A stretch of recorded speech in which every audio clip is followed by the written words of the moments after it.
నమస్కారం. వార్తా 9 న్యూస్ కు స్వాగతం. ముందుగా వార్తల్లోని ముఖ్యాంశాలు. వ్యవసాయ మోటార్ల మీటర్లపై కాంగ్రెస్ పై ఫైర్. ఉచిత విద్యుత్ రద్దీకే మీటర్లంటూ ఆరోపించిన కేటీఆర్. ప్రీపెయిడ్ మీటర్లతో రైతులకు నష్టం. కాంగ్రెస్ ఫ్యూజులు పీకాల్సిన సమయం వచ్చిందని వ్యాఖ్య.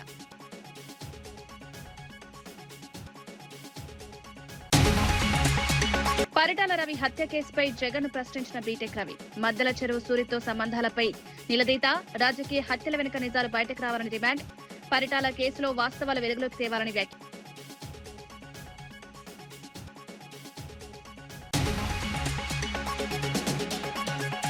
Green ఇండస్ట్రీపై BRS కుట్రలంటూ Sridhar Babu fire. రాష్ట్రాభివృద్ధిని అడ్డుకున్నదంటూ మండిపాటు.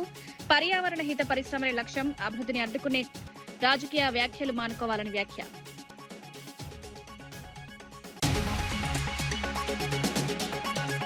TTD టికెట్ల వ్యవహారంపై సంచలన ఆరోపణలు చేసిన భూమన.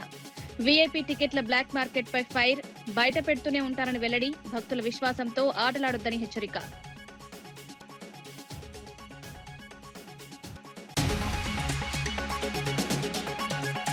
బండి సంజయ్ పై తీవ్ర వ్యాఖ్యలు చేసిన దేశపతి శ్రీనివాస్. ఇతరులను విమర్శిందు ఆలోచించాలని దేశపతి. అసత్య ప్రచారాలు ఎక్కువ కాలం నిలవని వ్యాఖ్య. బండి వ్యవహారంపై రాజకీయాల్లో చర్చ.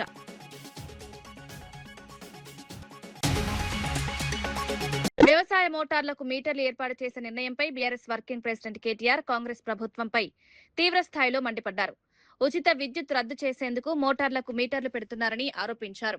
ప్రీపెయిడ్ మీటర్ల పేరుతో విద్యుత్ రంగాన్ని అదానీ వంటి ప్రైవేట్ సంస్థలకు అప్పగించే ప్రయత్నం జరుగుతోందన్నారు. గతంలో మోదీ ఒత్తిడి చేసినా కేసీఆర్ వ్యవసాయ మోటార్లకు మీటర్లు పెట్టడానికి ఒప్పుకోలేదని గుర్తు చేశారు. కానీ ఇప్పుడు రేవంత్ రెడ్డి కేంద్రం చెప్పినట్లు వ్యవహరిస్తున్నారని విమర్శించారు. రైతుల ప్రయోజనాలకు విరుద్ధంగా వ్యవహరించే ప్రభుత్వాన్ని ప్రజలు గమనిస్తున్నారని పేర్కొన్నారు. కాంగ్రెస్ ఫ్యూజులు పీకాల్సిన సమయం వచ్చిందంటూ వ్యాఖ్యానించారు. ధాన్యం కుప్పల మీద కుప్పగులు చచ్చిపోతున్నారు. ఓదికు వడదెబ్బకు చస్తున్నారు. ఓదికు నువ్వు కొంటలేక నీ దెబ్బకు చస్తున్నారు. చూసుకో జరా మంత్రివర్గ సమావేశంలో మాట్లాడి ఆ పైసలేదో కేటాయించి ధాన్యం కొను అని చెప్పి నేను డిమాండ్ చేసిన. నేను అనుకున్న దబ్బన చూస్తాడేమో, చూసేమన్నా రైతులకేమైనా చెప్తాడేమో అనుకున్నా. నిన్న పిడుగు లాంటి వార్త చెప్పిండు. ఏమంటుండు రేవంత్ రెడ్డి? నిన్న కేబినెట్ సమావేశంలో నిర్ణయం తీసుకున్నాడట. ఇప్పుడు మన కాడ ప్రీపెయిడ్ సెల్ ఫోన్లు ఉంటాయి, మీకు తెలుసు కదా. ప్రీపెయిడ్ ఫోన్లు తెలుసు కదా. ముందే పైసలు కట్టాలి, అది మీటర్ తిరుగుతూనే ఉంటది, ఆయనతో బంద్ అవుతుంది. 1000 రూపాయలు ఛార్జ్ చేసినాం అనుకో, ఆ 1000 రూపాయలు ఇవ్వగానే అది బంద్ అవుతుంది పనిచేస్తుంది. రేవంత్ రెడ్డి నిన్న కేబినెట్ లో నిర్ణయం తీసుకున్నాడు. ఇక రాష్ట్రంలో మీటర్లు మామూలు మీటర్లు తీసేస్తారట, మొత్తం ప్రీపెయిడ్ మీటర్లు పెడతారట. ఇక అంటే మీ ఇంట్లల్లో స్మార్ట్ మీటర్లు పెడతారు. ఇక బిల్లు కట్టకపోతే అప్నే ఆప్ బంద్ హోయాత. ఒక మీకే కాదు, హైదరాబాద్నే కాదు, మొత్తం రాష్ట్రంలో రైతులందరికీ మొదలు ట్రాన్స్ఫార్మర్ల కాడ మీటర్లు పెడతారట. అటెనక బాయిల కాడ మోటార్లు ఉంటాయి కదా, ఆ మోటార్లకు కూడా మీటర్లు పెడతారట. ఇక మీకు కేసీఆర్ గారు అందుకే చెప్పిండు ముందే. ఆనాడు మోడీ గారు ఎంత ఒత్తిడి తెచ్చినా, మోడీ గారు మెడ మీద కత్తి పెట్టినా కేసీఆర్ గారు ఒప్పుకోలే. మోటార్లకు మీటర్లు పెట్టమంటే నా బొండిగ మీద కత్తి పెట్టినా, నా మెడ కోసినా నేను మాత్రం పెట్టా అని చెప్పి కేసీఆర్ గారు పెట్టలే. కానీ ఇలా రేవంత్ రెడ్డి ఆయన మీద కేసులు ఉన్నాయి కదా, భయం ఎక్కువ ఆయనకు. పాపం కేసులున్నాయి కదా, భయం ఎక్కువ. అందుకే మోడీ చెప్పంగానే, మోడీ తానానంగానే తందానా అన్నాడు. నిన్న కేబినెట్ లా నిర్ణయం తీసుకున్నాడు, మోటార్లకు మీటర్లు పెడతాడట. మరి ఈ రాష్ట్రంలో రైతులు ఆలోచన చేసుకోవాలి. ఈ కాంగ్రెస్ పార్టీ ఫ్యూజులు వీకేద్దామా? కాంగ్రెస్ పార్టీ ఫ్యూజులు వీకి వీళ్ళను బంగాళాఖాతం లేద్దామా, లేదా ఇట్లనే చూసుకుంటా ఊకుందామా? ఆలోచన చేయాలని చెప్పి నేను కోరుతా ఉన్నా. మరి ప్రీపెయిడ్ మీటర్లు పెడితే హైదరాబాద్ లో మీ ఇళ్లలో కూడా వస్తారు. ఇక అదానీలు అంబానీలు వాళ్ళే ఉన్నాయి దుకాణాలు మొత్తం. వాళ్ళు ఇల్లుకి వచ్చి మీటర్లు పెడతారు. మళ్ళా ఓ దిక్కు ఫ్రీ కరెంట్ అంటారు, ఇంకో దిక్కు ఉచిత కరెంట్ ఉత్త కరెంట్ అవుతుంది. మొత్తం మళ్ళా బతుకు ఆగం అవుతుంది. కేసీఆర్ గారు అందుకే చెప్పింది ముందే, ఆలోచించాలే, ఓటేసేటప్పుడే ఆలోచించాలే, ఆగం కావద్దు. స్మార్ట్ మీటర్ల అంశంపై మాజీ మంత్రి జగదీష్ రెడ్డి కాంగ్రెస్ ప్రభుత్వంపై తీవ్ర విమర్శలు చేశారు. ఆర్డీఎస్ఎస్ పథకం కింద బీజేపీ పాలిత రాష్ట్రాల్లో ఇళ్లకు, వ్యవసాయ మోటార్లకు అమర్చిన స్మార్ట్ మీటర్లను ప్రజలే పీకేసి తగలబెడుతున్నారన్నారు. అలాంటి పరిస్థితులు ఉన్నప్పటికీ తెలంగాణలో అదే విధానాన్ని అమలు చేసేందుకు కాంగ్రెస్ ప్రభుత్వం కేబినెట్ ఆమోదం తెలపడం ఆశ్చర్యకరమన్నారు. రైతులు, సామాన్య ప్రజలపై అదనపు భారం మోపే చర్యలను బీఆర్ఎస్ తీవ్రంగా వ్యతిరేకిస్తుందని స్పష్టం చేశారు. విద్యుత్ రంగంలో ప్రజా ప్రయోజనాలే ముఖ్యమని పేర్కొంటూ ప్రభుత్వం నిర్ణయాన్ని వెనక్కి తీసుకోవాలని డిమాండ్ చేశారు. మీటర్లను తీసుకొచ్చి రోడ్డు మీద పడేసి తగలబెట్టిండ్రు. మీకు దానికి సంబంధించిన వీడియోలు కూడా చూపిస్తా, ఒక్కసారి అది చూడాలి. ప్రజలు తీసుకొచ్చి స్వచ్ఛందంగా రోడ్ల మీద పడేసి నిరసనలు చెప్తా ఉన్నారు, వాళ్ళ ఇళ్ళలో ఉన్న మీటర్లు బిక్కొచ్చి. ఈ మీటర్లను పట్టుకొచ్చి ఇప్పుడు రేవంత్ రెడ్డి మన నెత్తిన పెడతారు, తెలంగాణ విద్యుత్ వినియోగదారులు నెత్తిన పెడతా అంటాడు. ఎక్కడో పెడతారు అనుకునేరు, మీ ఇళ్ళకు కూడా వస్తాయి, మీ ఇళ్ళకు కెమెరామెన్ల ఇళ్ళకి వస్తాయి, మీ రిపోర్టర్ల ఇళ్ళకి వస్తాయి, అందరి ఇళ్ళకి వస్తాయి, ప్రతి ఇంటికి. టీడీపీ నేత బీటెక్ రవి వైఎస్ జగన్ పై తీవ్ర ఆరోపణలు చేశారు. మద్దల చెరువు సూరితో జగన్ కు సంబంధాలు లేవా అని ప్రశ్నించారు. ఇల్లు ఉండి పరిటాల రవి హత్యకు ప్రణాళిక రచించారా అని నిలదీశారు. ముందుగా బళ్ళారిలో ఆర్కేను హత్య చేశారని, అనంతపురంలో ప్రభాకర్ రెడ్డిని చంపారని ఆరోపించారు. అనంతరం పరిటాల రవిని హత్య చేశారని పేర్కొన్నారు. గత ఘటనలపై వాస్తవాలు వెలుగులోకి రావాల్సిన అవసరం ఉందన్నారు. ప్రజలు నిజాలు తెలుసుకోవాలని, రాజకీయ హత్యల వెనుక ఉన్న అసలు కారణాలను బయటపడాలని డిమాండ్ చేశారు. మూడోసారి పరిటాల అంటే మీకు ఇంటెలిజెన్స్ వ్యవస్థ లేదా? ఆ మర్డరు, ఈ మర్డరు, తర్వాత ఇదేది మీకు తెలియదా? దగ్గరుండి మీరే చేపించి నువ్వు పార్టీలోకి వస్తావా, ఆయన నిజాయితీ పరుడే, నేను తెలుగుదేశం పార్టీ విడిచిపెట్టి రానన్నాడు పరిటాల రవి గారు. రాకుంటే మర్డర్ చేస్తాం. ఆ రకంగా మీరు లేకపోతే జైల్లో ఉండేదంట, ఆయన జైల్లోంచి నడిపేది, జైల్లోంచి ప్లాన్ చేసి మర్డర్. బయట మొత్తం సహకారం అంతా జగన్మోహన్ రెడ్డిది. పరిటాల రవి దాంట్లో జగన్మోహన్ రెడ్డి లేకుంటే పరిటాల రవి హత్య జరిగే సమస్య లేదు. అంతగా నువ్వు సపోర్ట్ చేసి ఆ రకంగా చేసినావు. ఈ పిల్లలను చూసి ఇట్లా చేసి అంటే నాకేంది. టీటీడీ మాజీ చైర్మన్ భూమన కరుణాకర్ రెడ్డి తిరుమల వ్యవహారాలపై సంచలన ఆరోపణలు చేశారు. అట్లూరి నారాయణ అనే వ్యక్తి టీటీడీ వీఐపీ టికెట్లను బ్లాక్ మార్కెట్ లో విక్రయిస్తున్నారని ఆరోపించారు. కొంతమంది వ్యక్తులు బీఆర్ నాయుడు అనుచరులుగా వ్యవహరిస్తూ అనైతిక కార్యక్రమాలకు పాల్పడుతున్నారని మండిపడ్డారు. ఇలాంటి ఆరోపణలు వచ్చినా పదవులు వదలకుండా కొనసాగడం దురదృష్టకరమన్నారు. తిరుమల కొండపై జరుగుతున్న అవినీతిని బయటపెడుతూనే ఉంటారని స్పష్టం చేశారు. తనపై, తన ఇంటిపై దాడులు చేస్తామని బెదిరించినా భయపడబోనని వ్యాఖ్యానించారు. భక్తుల విశ్వాసాలతో ఎవరూ ఆడుకోవద్దని హెచ్చరించారు. టీటీడీ వ్యవహారాల్లో పారదర్శకత తీసుకురావాల్సిన అవసరం ఉందన్నారు. పరిషత్ అధ్యక్షుడైనంత మాత్రాన సాధువైపు సన్నాసి వెధవ అవుతావు.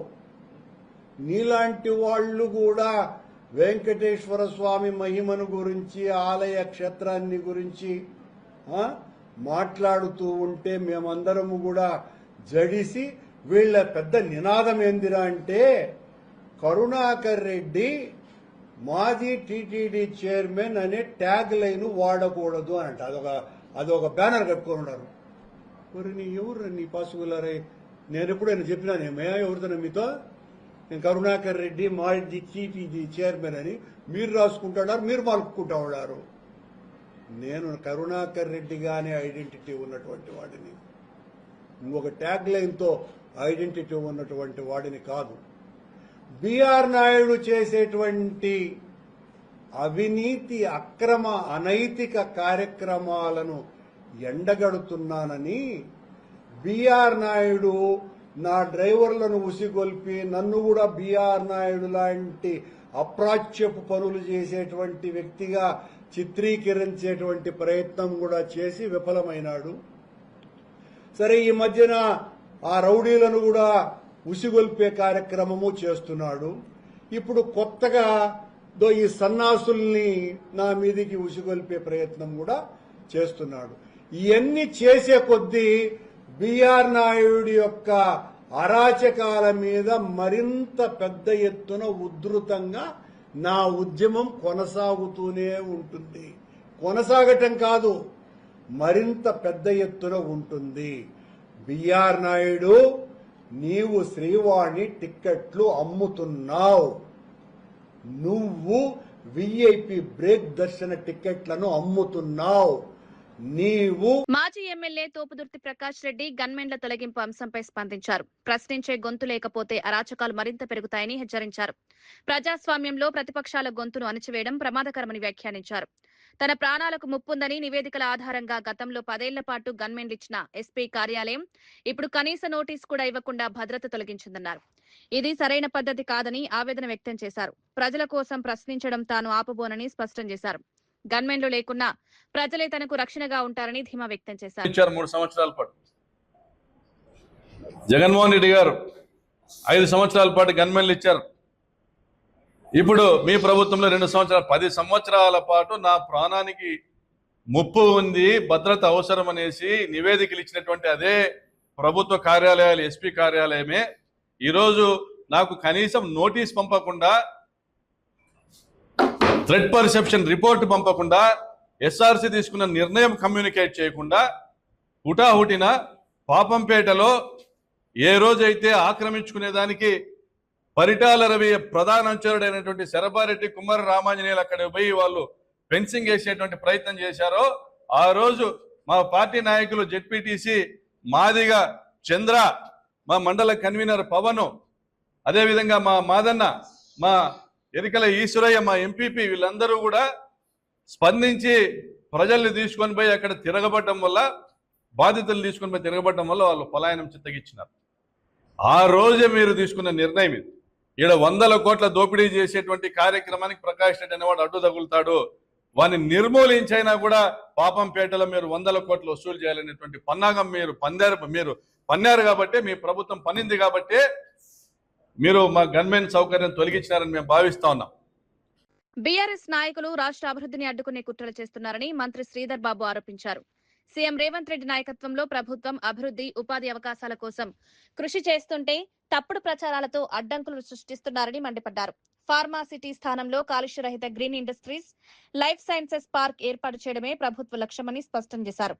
యువతకు ఉపాధి అవకాశాలు, ఆధునిక మౌలిక వసతులు కల్పించేందుకు ప్రణాళికలు సిద్ధం చేస్తున్నామన్నారు. ప్రజలు కూడా కాలుష్య పరిశ్రమలు కాకుండా పర్యావరణ హిత పరిశ్రమలనే కోరుకుంటున్నారని పేర్కొన్నారు. అభివృద్ధిని అడ్డుకునే రాజకీయాలు మానుకోవాలని సూచించారు. తెలంగాణ భవిష్యత్తును దృష్టిలో పెట్టుకుని ప్రభుత్వం ముందుకు సాగుతోందన్నారు. ఎక్కడైనా మార్పులు చేస్తే ఈ రోజు 10 మందికి వచ్చే ఉద్యోగాలు 1000 మందికి వస్తాయనే ఆలోచనలు ఇవ్వకుండా వచ్చే ఉద్యోగాలను అడ్డుకోవాలనే ఆలోచన చేస్తా ఉన్నారు. ఈరోజు మేము ఏం చెప్పినాం, ఫార్మాసిటీకి సంబంధించి కాలుష్యం లేని పరిశ్రమలు తీసుకురావడం జరుగుతుందని గత సంవత్సరమే ముఖ్యమంత్రి గారి చేతుల మీదుగా ప్రధానమైన ఫార్మా కంపెనీకి సంబంధించి వారికి అక్కడ భూమి కేటాయింపు చేయడం జరిగింది. గౌరవ హైకోర్టు కూడా ఇదే విధమైన విషయాన్ని ప్రభుత్వ పరంగా అధికారులు కూడా తెలియజేయడం జరిగింది. ఈ ఫార్మా సిటీలో లైఫ్ సైన్సెస్ పార్క్ ని ఏర్పాటు చేస్తాం. ఈరోజు ఇండస్ట్రీ వస్తే ఇండస్ట్రీకి సంబంధించిన వారికి కావాల్సిన రెసిడెన్షియల్ అకామిడేషన్ అవసరం ఉంటుంది, వారికి కావాల్సిన ఎడ్యుకేషనల్ ఇన్స్టిట్యూషన్స్ అవసరం ఉంటుంది, వారికి కావాల్సిన రిక్రియేషన్ అవసరం ఉంటుంది. ఈరోజు సోషల్ ఇన్ఫ్రాస్ట్రక్చర్ ఏర్పాటు చేయడానికి తప్పకుండా ఎక్కడైనా పరిశ్రమల పార్క్ వస్తే ఆ విధంగా చేయడం జరుగుతుంది. కాలుష్యం లేని పరిశ్రమలను ఏర్పాటు చేయడం, గ్రీన్ ఫార్మాకు సంబంధించి మేము కట్టుబడి ఉన్నాము. అదే విధమైన కార్యాచరణ కూడా తీసుకుంటాం. ఇవన్నీ కూడా చూస్తూ ఉంటే ఈరోజు మీరు ఒకసారి ఆలోచన చేయండి. ఇప్పటికైనా టీఆర్ఎస్ పార్టీకి సంబంధించి ఆలోచన విధానంలో మార్పు వస్తుందని ఆశిస్తా ఉన్నాం. లేకుంటే ఏ విధంగానైతే 3 మార్లు ఎప్పుడు ఎన్నికలు వస్తే అప్పుడు ఓటమి చవి చూడటం జరిగిందో, రాబోయే కాలంలో కూడా ఇంకే ఎన్నికలు వచ్చినా వారు తప్పకుండా ఓటమి పాలవటం ఖాయం. ఈ రోజు కూడా మేము చెప్తా ఉన్నాము, ప్రజలు కోరిందే మేము చేస్తా ఉన్నాం. ఫార్మా సిటీని ప్రజలు కోరలేదు, అది మర్చిపోతా ఉన్నారు. వారు కాలుష్య రహిత పరిశ్రమలు రావాలని కోరారు. అదేవిధంగా మనం ఒకసారి ఆలోచన చేస్తే, నేను రాష్ట్ర ప్రజలకు సంబంధించి అనేక సందర్భాల్లో ముఖ్యమంత్రి గారు కానీ, మా సహచరులు కానీ, మేము కానీ ఈరోజు ఒకసారి మేము చాలామంది మిత్రులు ఢిల్లీకి పోవటం జరుగుతూ ఉంటుంది. అక్కడ కాలుష్యానికి సంబంధించిన అంశాలు ఆ ప్రాంత ప్రజలు ఎదుర్కోలేక ఇబ్బంది పడుతూ స్కూళ్ళు, ఆఫీసెస్ చాలా రోజులుగా వారు సెలవు. వికారాబాద్ జిల్లా ఎస్పీ స్నేహ మెహర్ ఆదేశాల మేరకు గరీబ్ నగర్ కాలనీలో పోలీసులు భారీ కమ్యూనిటీ కాంట్రాక్ట్ కార్యక్రమం నిర్వహించారు. డీఎస్పీ అంజయ్య ఆధ్వర్యంలో 100 మంది కానిస్టేబుళ్లు, 15 మంది ఎస్ఐలు, 3 సిఐలు పాల్గొని ప్రత్యేక తనిఖీలు చేపట్టారు. రౌడీ షీటర్ల కదలికలపై ప్రత్యేక నిఘా ఏర్పాటు చేశారు. సరైన పత్రాలు లేని 70 బైకులు, 6 ఆటోలను పోలీసులు స్వాధీనం చేసుకున్నారు. కాలనీల్లో సీసీ కెమెరాలు ఏర్పాటు చేసుకోవాలని ప్రజలకు సూచించారు. ఇల్లు అద్దెకు ఇచ్చే ముందు పూర్తి వివరాలు, ఆధార్ కార్డులు సేకరించాలని కోరారు. ప్రజల బాధ్యతే తమ ప్రధాన లక్ష్యమని పోలీసులు తెలిపారు. మీరు బాధ్యత వహించి మా సహకారం తీసుకొని సీసీ కెమెరాస్ ఫిట్టింగ్ చేయడము, ఇంకా ఏమైనా ఉంటే ఇల్లీగల్ కానీ మన బెల్ట్ షాప్స్ కానీ, గుట్కా కానీ, గాంజా కానీ, డ్రగ్స్ కానీ యూసేజ్ ఎవరైతే ఉంటే అది, ప్లస్ కొత్త వాళ్ళ ఏరియాలకు తిరుగుతూ ఉంటే ఆ కొత్త వాళ్ళ పైన నిఘా పెట్టడం, ఎవరు వస్తున్నారు అనేటువంటిది మనకు చాలా ఇంపార్టెంట్. నైట్లో అలర్ట్గా ఉండడము, ఇల్లు లాకేస్తారు, పైన వండుకుంటారు, ఇల్లు ముందర లాకేసేసి దొంగలు ఇంట్లో ఎవరు లేరు అనే దానికి ఈజీగా అర్థమైపోతుంది. ఇంటి లాక్ వేయకుండా బ్యాక్ సైడ్ లాక్ వేసుకోవడం, గ్రిల్ గేట్ పెట్టుకోవడం, సీసీ కెమెరాస్ పెట్టుకోవడం, ఈ జాగ్రత్తలు తీసుకుంటా ఉంటే మన కాలనీ సేఫ్గా ఉంటుంది, మనం సేఫ్గా ఉంటామని తెలియజేస్తున్నాను. ఈ యొక్క ప్రోగ్రాంకి వచ్చినటువంటి మీడియా మిత్రులకు, మన పోలీస్ సిబ్బందికి, కాలనీ వాసులకు అందరికీ ప్రత్యేక ధన్యవాదాలు తెలుపుతున్నాను. ముగిస్తున్నాను. Thank you. Good morning. ఈరోజు వికారాబాద్ పట్టణ పరిధిలో ఉన్నటువంటి గరీబ్నగర్ కాలనీని కమ్యూనిటీలో కాంటాక్ట్లో భాగంగా ఈ ఏరియాని సెలెక్ట్ చేయడం జరిగింది. ఈరోజు మా లోకల్ ఇన్స్పెక్టర్ రఘుకుమార్ ఆధ్వర్యంలో వాళ్ళ స్టాఫ్ మరియు మిగతా డివిజన్ స్టాఫ్ అందరు కలిసి ఒక 3 ఇన్స్పెక్టర్స్, ఒక 15 మంది SIs, head constable and constable officers కలిపి మొత్తం 70-80 మంది వరకు ఇక్కడ కాంటాక్ట్ చేయడం జరిగింది. ఈ ఏరియాలో ఉన్నటువంటి ప్రజలను మేము కాంటాక్ట్ చేసినట్లయితే వాళ్ళ ఎన్నో సమస్యలు చెప్పారు. కెమెరాస్ కావాలని చెప్పారు. ఇళ్లలో ఎవరెవరో కిరాయికి ఉంటున్నారు, ఎవరో వాళ్ళ ఆచూకీ తెలియదు, వాళ్ళ యొక్క డీటెయిల్స్ కరెక్ట్ తీసుకొని కిరాయికి ఇవ్వాలి. ఈ దొంగతనాలు కాకుండా వాళ్ళు సీసీ కెమెరాస్ ఏర్పాటు చేసుకోవడము ఇవన్నీ చేయాలి. ఒకవేళ ఈ యొక్క కాంటాక్ట్ చేయడంలో ఉన్నటువంటి ఉద్దేశం ఏంటంటే వాళ్ళతో మేము ఇంటరాక్షన్ అయితే వాళ్ళ సమస్యలు ఏంటి, ఒకవేళ దొంగతనాలు అయితే వాళ్ళకు భయపడకుండా మేము ఎట్టి పరిస్థితుల్లో ఆ దొంగల్ని డిటెక్ట్ చేసి ఆ యొక్క నేరాలను అదుపు చేయడానికి మేము వాళ్ళ యొక్క అభయం ఇవ్వడానికి మేము ఇక్కడ ప్రోగ్రామ్ చేయడం జరిగింది. ఈ ప్రోగ్రామ్ని ఇంత బాగా చేయించినటువంటి మా ఎస్పీ శ్రీమతి స్నేహమేర్ ఐపీఎస్ గారి ఆధ్వర్యంలో ఈ యొక్క ఆపరేషన్ చేయడం జరిగింది. ఈ ఊరిలో మేము ఇక్కడ చూస్తే ఇంచుమించు 60-70 వెహికల్స్ కొన్ని నంబర్లు లేవు, కొన్ని ఓనర్షిప్ కరెక్ట్ లేదు, అట్లా వెహికల్స్ కొన్ని ఒక ఆటోలో 5-6 ఆటోలు దొరికినాయి. ఇవన్నిటి కూడా వెరిఫై చేసి వాళ్ళకు అప్పగించడం జరుగుతుంది. ఈ యొక్క కాలనీలో ఉన్నటువంటి సమస్యలు ఏమైతే ఉన్నాయంటే ఇప్పుడు డ్రగ్స్ అమ్ముతూ ఉన్నారు, గంజాయి అమ్ముతూ ఉన్నారు, మన బెల్ట్ షాప్స్ ఉన్నాయి, యూత్ అంతా పెడదారిన పడుతున్నారు. ఇవన్నీ కాకుండా వాళ్ళకు మంచి కౌన్సిలింగ్ చేసి వాళ్ళ యొక్క BRS general secretary Jeevan Reddy ధాన్యం కొనుగోళ్ల అంశంపై సీఎం రేవంత్ రెడ్డిపై విమర్శలు గుప్పించారు. అందాల పోటీలు, ఫుట్బాల్ మ్యాచ్లపై చూపుతున్న ఆసక్తి రైతుల నుంచి వరి ధాన్యం కొనుగోలు చేయడంలో కనిపించడం లేదన్నారు. కొనుగోలు కేంద్రాల వద్ద రైతులు ఇబ్బందులు పడుతున్నా ప్రభుత్వం పట్టించుకోవడం లేదని ఆరోపించారు. రైతులు పంట పండించేందుకు తీవ్ర కష్టాలు పడుతుంటే వారికి మద్దతుగా నిలవాల్సిన ప్రభుత్వం నిర్లక్ష్యంగా వ్యవహరిస్తోందన్నారు. రైతులకు న్యాయం చేయాలంటే కొనుగోలు ప్రక్రియను వేగవంతం చేయాలని డిమాండ్ చేశారు. నడుపుతున్నట్టు నాయకుడుగా ఇవాళ మన రాష్ట్ర కాంగ్రెస్ అధ్యక్షులు ఉన్నారు. రాష్ట్ర కాంగ్రెస్ అధ్యక్షులు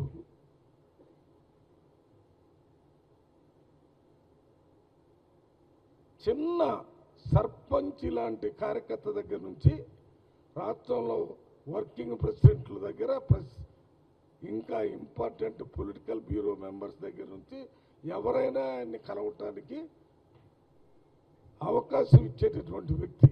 ఎందుకంటే ఆయన ఎన్ఎస్సీఐలు చేశాడు, వర్కింగ్ ప్రెసిడెంట్ చేశాడు. కాబట్టి ప్రజలతో నిరంతరం సంపర్కం చేస్తూ ఆ నిరంతర సంపర్క సారాన్ని ముఖ్యమంత్రి దృష్టికి తీసుకుని వెళ్ళి ముఖ్యమంత్రి ప్రభుత్వంలో ఏ నిర్ణయాలు తీసుకోవాలనే విషయంలో కూడా అతి జాగ్రత్తగా వారికి సహకరిస్తూ, వారితో పాటు మన ఇన్ఛార్జి మీనాక్షి గారికి కూడా సహకరిస్తూ ఢిల్లీలో కేసీ వేణుగోపాల్ ఆర్గనైజేషన్ గారు కూడా సహకరిస్తున్నారు. మీకు తెలుసు, కేసీ వేణుగోపాల్ గారు చాలా సీనియర్ నాయకుడు, రాహుల్ గాంధీ గారికి అత్యంత సన్నిహితుడు. మేము పార్లమెంట్లో ఉంటున్నాం కాబట్టి మాకు తెలుసు. నేను పార్లమెంటు మెంబర్స్ కన్వీనర్గా ఉన్నాను. అందువల్ల నిరంతరం కేసీ వేణుగోపాల్ గారితో సంపర్కంలో ఉంటాము. ఆ కేసీ వేణుగోపాల్ గారే బహిరంగంగా మహేష్ కుమార్ గారు కాంగ్రెస్ పార్టీని తెలంగాణ రాష్ట్రంలో బాగా నడుపుతున్నారని బహిరంగంగా సర్టిఫికెట్ ఇచ్చినటువంటి సందర్భం. ఓకే, ఎక్కడైనా ఏదైనా చిన్న చిన్న సమస్యలు వస్తే మరి పత్రికా స్వతంత్రం ఉంది, మీడియాకు స్వతంత్రం ఉంది, వారు మాట్లాడవచ్చు. కానీ మేము దాంట్లో నుంచి ఇప్పుడు మా పిసిసి అధ్యక్షుడు మహేష్ కుమార్ గారి దగ్గర మాట్లాడాల్సినటువంటి పరిస్థితి లేదని చెప్పడానికే నేను. ఎమ్మెల్యే దేశపతి శ్రీనివాస్ బీజేపీ నేత బండి సంజయ్ పై తీవ్ర స్థాయిలో విమర్శలు చేశారు. గతంలో కేసీఆర్, కేటీఆర్లపై ఆధారం లేకుండా అడ్డగోలు ఆరోపణలు చేసిన బండి సంజయ్ ఇప్పుడు తన కుమారుడి వ్యవహారంతో న్యాయస్థానాల వెనుక దాక్కుంటున్నారని ఆరోపించారు. తన పేరు వాడొద్దని గ్యాగ్ ఆర్డర్లు తెచ్చుకునే పరిస్థితికి చేరుకున్నారని వ్యాఖ్యానించారు. రాజకీయాల్లో వ్యక్తిగత విమర్శలు, అసత్య ప్రచారాలు ఎక్కువ కాలం నిలవవని పేర్కొన్నారు. ప్రజలు వాస్తవాలు గమనిస్తున్నారన్నారు. బండి సంజయ్ చివరిగా ఈ విషయం చెప్పి నేను ముగిస్తా. బిలో ద బెల్ట్ దాడి చేయడం అంటాడు. కుసంస్కార పూరితమైన దాడి బండి సంజయ్ నిరంతరం చేసింది. కేసీఆర్ ను పట్టుకొని ఫామ్ హౌస్. కేసీఆర్ కు ఇల్లదే ఫామ్ హౌస్ అదే. ఆయన ఎర్రవెల్లిలో తన నియోజకవర్గంలో తన వ్యవసాయ క్షేత్రంలో ఉంటున్నాడు. నందినగర్ ఇల్లు చిన్నగా ఉన్నదని అక్కడ ఉంటున్నాడు ఆయన. అక్కడ ఉంటే ఫామ్ హౌస్ అని దాన్ని ఒక వెక్కిరింతగా, హేళనగా, అదేదో తప్పు కింద చిత్రించే ప్రయత్నం చేసాడు బండి సంజయ్. ఇవాళ ఏమైంది? నీ ఫామ్ హౌస్ లో జరిగిన నాటకం బయటపడ్డది. నీకు అదే ఫామ్ హౌస్ పామై మెడ చుట్టుకున్నది. నువ్వు ఇంకెవరినో ఫామ్ హౌస్ పేరిట బదనాం చేద్దాం అనుకుంటే నీ ఫామ్ హౌస్ నాటకం బయటపడ్డది. కేటీఆర్ ఎన్నాడు ఒక్కపొడి దినంగా కూడా నేను చూడలేదు. కేటీఆర్ ఎన్నాడు సిగరెట్ తాగింది లేదు. మందు ముట్టే మనిషి కాదు. విద్యావంతుడు, రేషనలిస్ట్, ప్రజల పట్ల పరితాపం ఉన్నటువంటి వాడు. ఆయనను పట్టుకొని డ్రగ్స్ అని ఒక దుర్మార్గమైన ప్రచారం, ఓ బట్టగాల్చి మీదేసే ప్రచారం. ఇవాళ అసలు డ్రగ్స్ ఎవరిని బయటపడ్డది? డ్రగ్స్ ఎక్కడ బయటపడ్డాయి? ఇవాళ ఎవరి కేసులో డ్రగ్స్ ఇన్వాల్వ్ అయి ఉన్నాయి? చివరికి పుట్టుకల గురించి మాట్లాడినాడు. అంతకంటే అసహ్యమైన చర్చ ఇంకోటి ఉండదు. హైందవ సంస్కృతికి ప్రతినిధులు అని చెప్పుకునే వాళ్ళు స్త్రీలను అవమానిస్తూ, మహిళల ఆత్మగౌరవాన్ని దెబ్బకొడుతూ పుట్టుకల గురించి మాట్లాడాడు. కానీ చివరికి ఏమైంది? తండ్రిగా నా పేరు చెప్పొద్దు అని ఆర్డర్ తెచ్చుకున్నాడు. పుట్టుకల గురించి మాట్లాడిన నువ్వు ఆ ఆర్డర్ తెచ్చుకోవాల్సిన గతి పట్టింది. కనుక రాజకీయ పరమైన దాడి ఉండాలి, అంతే తప్ప ఈ కుసంస్కార పూరితమైనటువంటి దాడి కాదు. ప్రపంచంలో అతిపెద్ద జ్యువెలరీ సంస్థల్లో ఒకటైన మలబార్ గోల్డ్ అండ్ డైమండ్స్ తమ చందానగర్ షోరూమ్ లో మైండ్ డైమండ్స్ షోను ఘనంగా ప్రారంభించింది. వేగంగా అభివృద్ధి చెందుతున్న విశ్వసనీయ జ్యువెలరీ బ్రాండ్ గా మలబార్ మరో ప్రత్యేకత ప్రదర్శనతో వినియోగదారులను ఆకట్టుకుంటోంది. ప్రముఖ గాయని జాహ్నవి ముఖ్య అతిథిగా పాల్గొని కార్యక్రమాన్ని ప్రారంభించారు. వినియోగదారులు, శ్రేయోభిలాషులు, సంస్థ ప్రతినిధుల సమక్షంలో ఈ కార్యక్రమం జరిగింది. ఈ ప్రదర్శనలో రోజువారీ వినియోగ నగలు, వివాహ ఆభరణాలు, లైట్ వెయిట్ నగలు, పురుషుల ఆభరణాల ప్రత్యేక సమాహారం అందుబాటులో ఉంచారు. మే 24 నుంచి మే 31 వరకు ఈ డైమండ్ షోస్ కొనసాగనుంది. ఖచ్చితమైన తయారీ ధరలు, జీవితకాల ఉచిత నిర్వహణ, బైబ్యాక్ గ్యారంటీ, నాణ్యత హామీ వంటి పలు ప్రత్యేక సేవలను వినియోగదారులకు అందిస్తున్నట్లు నిర్వాహకులు తెలిపారు.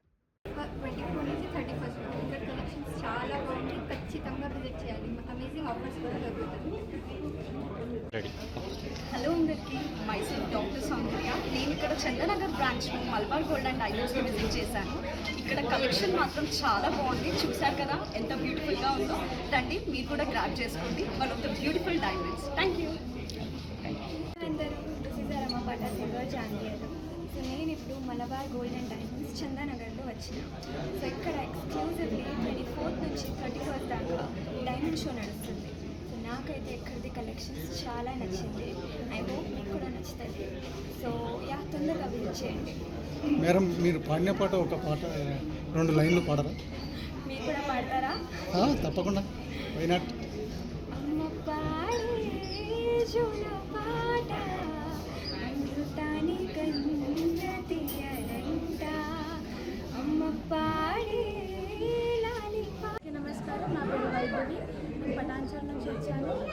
నేను మలబార్ నుంచి 2 years నుంచి వస్తున్నాను. ఇక్కడ చాలా ఎక్స్క్లూజివ్ చాలా ఉన్నాయి, చాలా డిఫరెంట్ మోడల్స్ ఉన్నాయి, ప్యాటర్న్స్ ఉన్నాయి. నాకు చాలా నచ్చింది. అసలు మీరు కూడా విజిట్ చేయాలని కోరుకుంటున్నాను. From 24th to 31st we have many offers and many designs are available here. Please visit to Malabar Chandanagar Beach. BRS general secretary Jeevan Reddy ధాన్యం కొనుగోళ్ల అంశంపై సీఎం రేవంత్ రెడ్డిపై విమర్శలు గుప్పించారు. అందాల పోటీలు, ఫుట్బాల్ మ్యాచ్లపై చూపుతున్న ఆసక్తి రైతుల నుంచి వరి ధాన్యం కొనుగోలు చేయడంలో కనిపించడం లేదన్నారు. కొనుగోలు కేంద్రాల వద్ద రైతులు ఇబ్బందులు పడుతున్నా ప్రభుత్వం పట్టించుకోవడం లేదని ఆరోపించారు. రైతులు పంట పండించేందుకు తీవ్ర కష్టాలు పడుతుంటే వారికి మద్దతుగా నిలవాల్సిన ప్రభుత్వం నిర్లక్ష్యంగా వ్యవహరిస్తోందన్నారు. రైతులకు న్యాయం చేయాలంటే కొనుగోలు ప్రక్రియను వేగవంతం చేయాలని డిమాండ్ చేశారు. జిల్లా ఇన్ఛార్జ్ ఆయన ఇంతవరకు ఏదైతే కరీంనగర్ జిల్లాలో అడుగుపెట్టింది లేదు. తుమ్మల నాగేశ్వరరావు ఏ కరీంనగర్ జిల్లాకి ఇన్ఛార్జ్ మంత్రిగా వ్యవహరిస్తుండో ఆయన కరీంనగర్ జిల్లాలో అడుగుపెట్టింది లేదు. పౌర సరఫరా శాఖ మాత్రం ఏదైతుందో మొన్న ఒకసారి ఆ నల్లగొండకో సూర్యాపేటకు ఫ్లయింగ్ విజిట్ చేసినట్టు చూస్తున్నాయి. Flying visit. ఏ జిల్లా ఇన్ఛార్జ్ మంత్రి కూడా ఎక్కడ పర్యటన లేదు. వీళ్ళ ముఖ్యమంత్రి గారు ఏదైతుందో వీళ్ళ అందాల పోటీల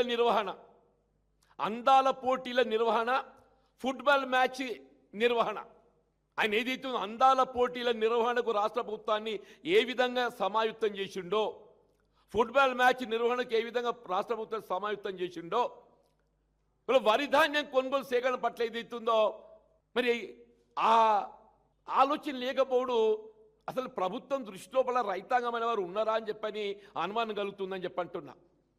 వార్తలు ముగించే ముందు ముఖ్యాంశాలు మరోసారి. వ్యవసాయ మోటార్ల మీటర్లపై కాంగ్రెస్ పై ఫైర్. ఉచిత విద్యుత్ రద్దీకే మీటర్లంటూ ఆరోపించిన కేటీఆర్. ప్రీపెయిడ్ మీటర్లతో రైతులకు నష్టం, కాంగ్రెస్ ఫ్యూజులు పీకాల్సిన సమయం వచ్చిందని వ్యాఖ్య.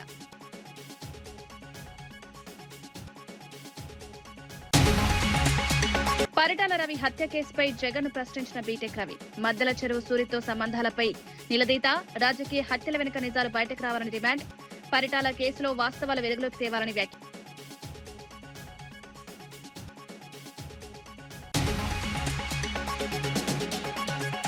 Green ఇండస్ట్రీపై BRS కుట్రలంటూ Sridhar Babu fire. రాష్ట్రాభివృద్ధిని అడ్డుకున్నందంటూ మండిపాటు.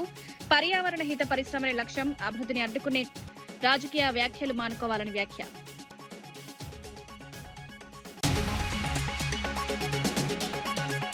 TTD టికెట్ల వ్యవహారంపై సంచలన ఆరోపణలు చేసిన భూమన. వీఐపీ టికెట్ల బ్లాక్ మార్కెట్ పై ఫైర్. బయట పెడుతూనే ఉంటారని వెల్లడి. భక్తుల విశ్వాసంతో ఆటలాడొద్దని హెచ్చరిక.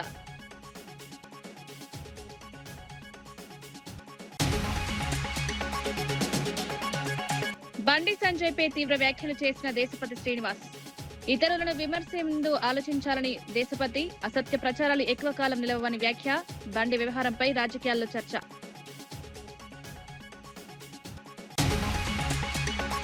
ఇవి ఈనాటి వార్తా విశేషాలు. మరో బులెటిన్లో మళ్ళీ కలుద్దాం. నమస్కారం.